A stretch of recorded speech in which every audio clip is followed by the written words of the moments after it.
Mahina pa kayo dyan?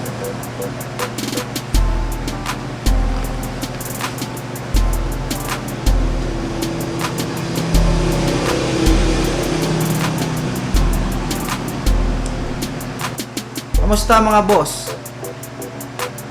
Isang tutorial na naman for the Raider 150 clutch lining, which is ito yon, clutch lining.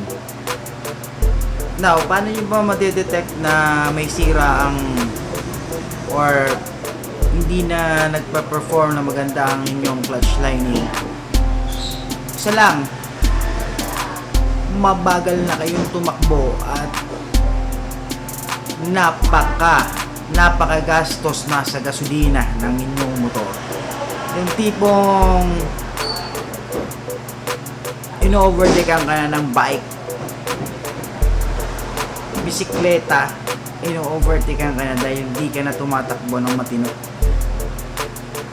So, pangalawa, gusto nyo ma-detect kung may kick ang inyong mga motor, which is for the manual transmission. I-kick nyo ng mabilis.